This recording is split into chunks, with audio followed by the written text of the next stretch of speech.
mbokk yi jërë ngeen jëf seen ànd ak télévision Futurs Médias ñu am mbégte dellu siwaat fii ci kattanu borom bi soir d'info laaj ak tontu war a dox suñu digganteeg gan bi Diamako Traoré turu bambara dëggantaan. waaw macha allah lu mu tekki ci bambara. lu bari lu bari. jama mooy mbooloo.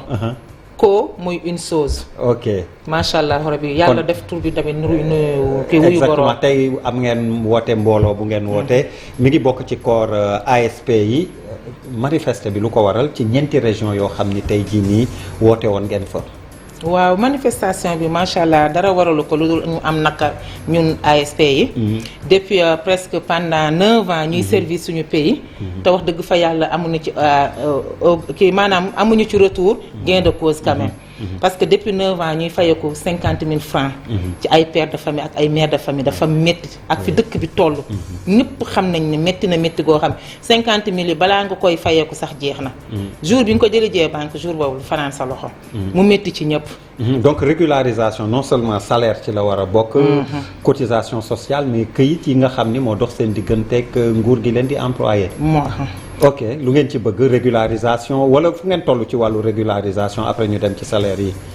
est-ce que yéen ci corps fonction publique bi ngeen bokk fonctionnaire ngeen wala. duñu ay fonctionnaire dañ ne ay engagé civique volontaire kese lañu. ba pare wax ñu loolu ba pare dañ di tënk ci article 35. bi nga xam ne ci code du travail moom moo tënk homme de loi yi.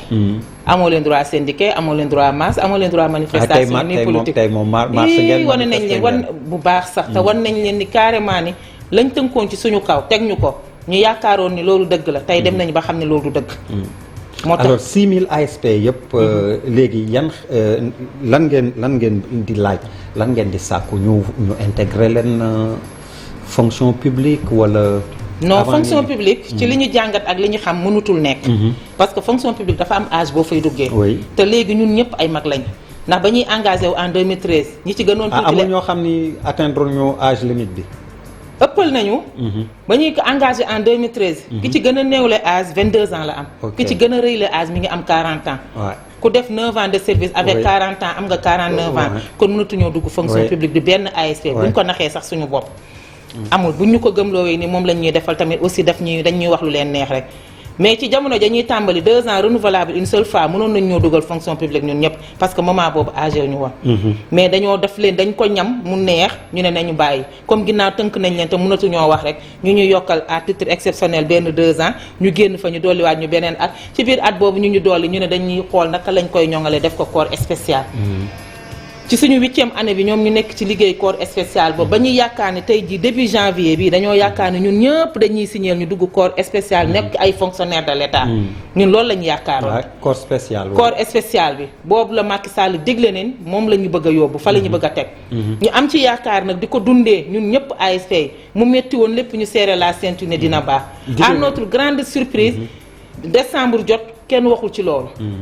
début janvier jot dégguñu sax ñu wax ci lu mel noonu moo waraloon suñu mouvement d'humeur bi ñu ngi décrété woon 72 heures. 72 heures ba mu jeexee Macky Sall génn conseil des ministres le 12 janvier ne yokkalaat naa leen at fii ak 6 mois ma revaloriser seen statut mu doon mbetteel ci ASP. mu doon lu ñu naqari lu ñu méttitlu ndax kenn yaakaaru ko woon ndax dañoo yaakaaroon ni su génnee. daf ni naan signé naa décret bi nga xam ne moo leen di tax ngeen nekk. corps spécial mais pas yokkal un an. pas yokkal un an. léegi nag ñu toog xool naka la ñu war a def ci biir mouvement d'humeur yooyu ñu commencé di jot ay demandes d'explication ci agence bi ñu ne mais qu'est-ce que cela veut dire ñu ne nañu réagir ñu dugal demande de marche ñu rejeté ko ñu ne comme dañ koo rejeté léegi nañu xool nañu def communiqué de presse ñu daal di def communiqué de presse bañ defee communiqué de presse ñooñu recevoir ay demandes d'explication ñu jox leen ay avertissement léegi nag ñu ne kon nañ leen toog ñu daal xool fin du mois bi ñu jëm ak ñun ndax dinañ ñu fay 50 000 yi nga xam ne moom lañu tàmmaan di fay wala dinañ ko yokk. xaaral balaa ñu loolu lu tax ñu jox ñenn ñi bàyyi ñenn ñi. def lu leen neex rek. xam naa boobu dañoo bëggoon casser le rythme. dañoo bëggoon casser le rythme parce que peut-être dañ ñëwoon bu ñu tànnee ñenn ci ñoom. jox leen ay demande d'explication dina tax ñeneen ñi dañuy ragal. waaye ñun union bi dañoo dëgër. parce que dañoo jël 45 départements du Sénégal. ña fa nekk ay président amical ñu jël leen. jël leen ci 14 régions du Sénégal ña fa nekk ay président amical ñu jël leen boole ko moom la ñu former union bi. moo tax union bi dafa dëgër.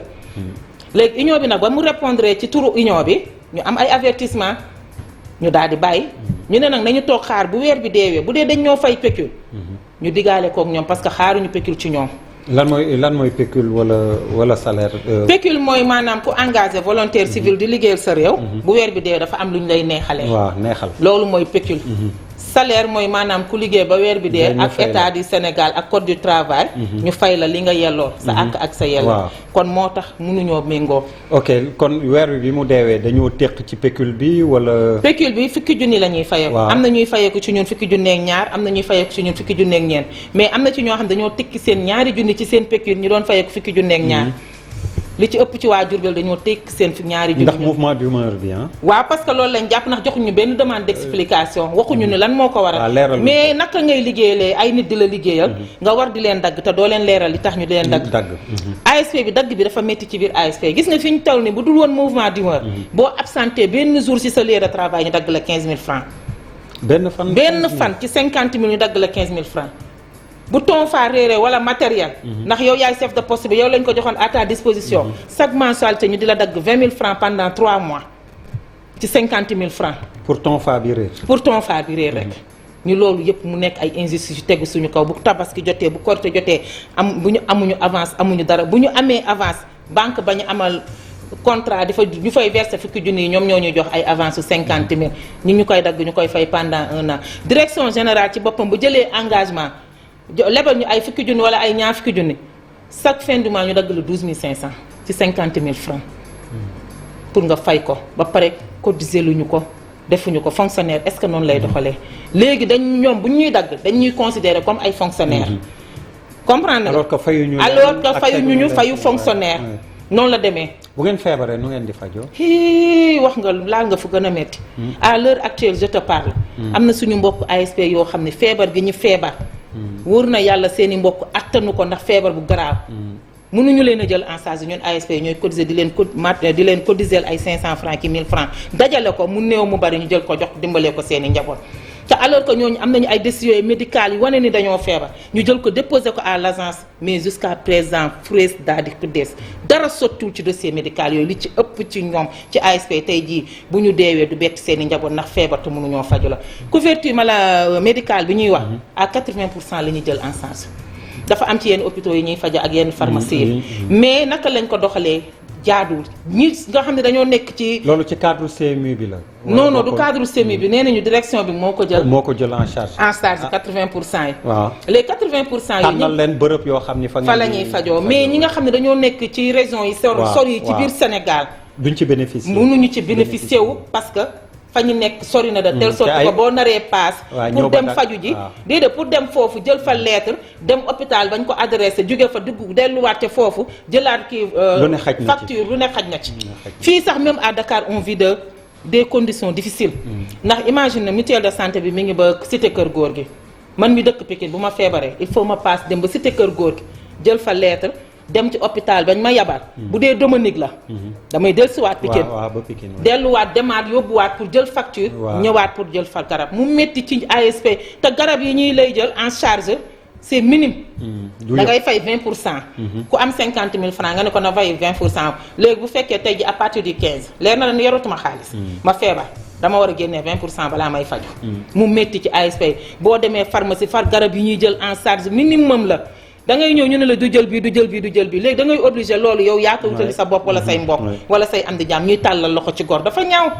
bëgguñu di tàllal loxo ndax ñun ay gor lañu ñàkk jariñu la ñu xam ñoo ngi liggéeyal suñu réew kon nañ ñu jox suñuy àq ak suñuy yelleef loolu la ñuy xaar ci ñoom tey ji ci li ñu nekk nii yépp ñoom ñoo ko indi tey ji dañ ñoo tànkam lu xeeb ñu minimiser ñu tey moo tax ñu yegg si fii ak ñoom parce que ñu ngi ne d'après conférence de presse yi ñu fi jot a def 72 heures yi dafa doon coowu benn fan nit ñi coow nañ ko pare ko ku nekk dem dellu sa liggéey loolu moom moo war a ñoom ñu tànkam luñu union bi ñi ci booloo ASP yëpp la macha allah ASP yëpp la te dañoo am ay panel yoo xam dañ ko tijji bu information amee fa dañuy réunir ci union bi bu ñu paree wàccee ko ci panel yi ñu tasaare ko ASP bu ñu libéré am na lay ñi ñu dàq ngay wax raje ngay wax raje ak a bëri moyen de geste ñu yóbbu la conseil de discipline dàq la conseil de discipline moom bu ñu la fa yóbboo dàq te balaa ñu laa dàq duñ la wax ni la dàq nañ la de dañ lay bàyyi nga continuer di liggéey boo continuer di liggéey di nga percevoir xool 2 mois di nga ko toog doo percevoir sa 3e mois ci ngay soog a jot sa lettre de radiation te loolu yëpp da nga koy continuer di liggéey. duñ la ko fay. ci ay injustice yu ñu tegul fenn ci kaw ASP di dàq nit ci kaw lu tegul. woo nañ leen pour négocier seen directeur Birame Faye. non suñu directeur avant-hier woo nañ ma man téléphone personnellement. mais daf ma boole un certain monsieur Seck nee na conseiller technique la. mais SG moo ko booleeg ñun mooy suñu. kii SG monsieur Babacar Ba. moom d'après monsieur Seck ba mooy def ne ma SG nee na bàjjan naa la woo pour lundi ngeen ñëw fi ñu bokk toog waxtaan. ba ma ko yóbboo ci union bi waaye union bi ñoo bañ parce que li tax ñu bañ mooy ñoom mënuñu ci suñu problème dara. ñoom dañ ñu koo wax ñun mënuñu ko. Abdou kii maam président Macky Sall kese. moo leen mën a signer décret léegi ñu ne bu ñu fa demee lu ñuy wax. ak ñoom parce que yëg nañ dañoo war a génn tey manifester. mardi léegi bu ñu demee ñu toog ñu doon ñu ay calmants comme ils ont l'habitude de le faire ñu delluwaat toogaat pour quelle raison du ñu am. alors bi mu lay laaj libéré bon yow nga ni ma dàq ñu bëri libéré xam nga comme ni ñuy wax corps assimilé sécurité ak yooyu ngeen aspirer à devenir est-ce que du ñooñ tamit ñu ci bëri souvent dinañ ci profité wax leen que ASP yi da ngeen di abuser ñenn ñi pour faute lourde tamit lañ leen dàqee.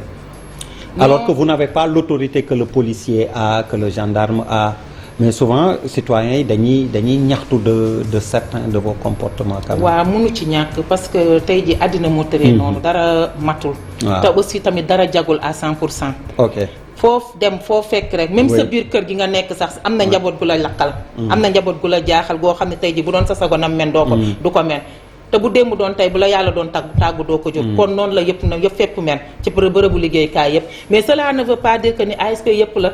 certains ñàkku ci mais ñooñu aussi tamit dañuy am ay problème comprendre nga des fois nit ki li koy yóbbu ci mu dem def loo xam ne da koy réccoo. maanaam est-ce que ci condition bañ ko teg la.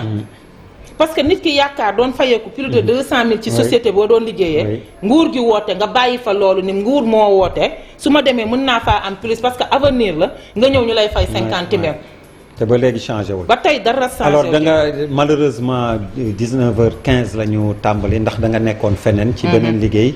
ñu la ci massawu di leen gërëm di leen sant ndax waxtu wee ñu dab ñaari minute a ngi nii signalé nañ ma ni waxtu wi jot na.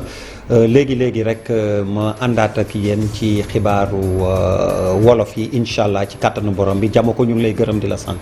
waaw comme ginnaaw dog nga ma te bëggoon naa am lu ma jàllale. ayca kon waaw na ma koy tënk li may jàllale rek mooy. suñu am 15 minutes de retard. waaw c'était pas de notre. li may jàllale rek mooy suñu mbokk ASP bi nga xam ne dafa nekk Ziguinchor tey ci manifestation bi. grenade bi dagg juróomi baaraamam. il est à l'heure actuelle hospitalisé à l'hôpital dañoo bëgg président Macky Sall jël ko en charge te bu paree bu ko kenn dàq ci liggéeyam parce que dafa doon doxu ñaxtu. benn ñaareel bi mooy dem convocation yi ñu jox pour demande d'explication ASP man personnellement jox nañ ma convocation ma war a wuy ji demain à 9h dañoo bëgg ñu arrêter lépp ci kaw ASP intimidation boobu ñuy teg nañ ko bàyyi te ñu fay ñu à partir du fin février bi li ñuy xaar ci ñoom li nee na Fatoumata Tall waxoon ministre de la jeunesse ni volontaire bu ne 90 000 di nga ko am tàmb yéeg kaw 100 000 loolu la ñuy xaar ci ñoom en attendant corps spécial bi ñu signéel ñu ko. ci biir corps spécial bi tamit retraité bi ñu ne 55 ans ci homme de terrain yi nañ ko arrêté dindi ko def ñëpp 60 ans parce que dañ ne fonctionnaire yi fa nekk ci biir ay bureau 60 ans la ñuy retraité homme de terrain yi 55 ans ñun bëgguñu lool na ñëpp retraité à 60 ans parce que actuellement am na ñu ci am 49 ans boo leen bëggee jox loolu duñu bénéficié wu dara daanaka ci seen liggéey may jaajëfa waatal ñëpp di leen baalu ak tey baal ñëpp j'espère que ce message jàmm ko dinañ ko dégg yow yaa yor kaddu association ASP yi ni mu leen ko waxee léegi xibaar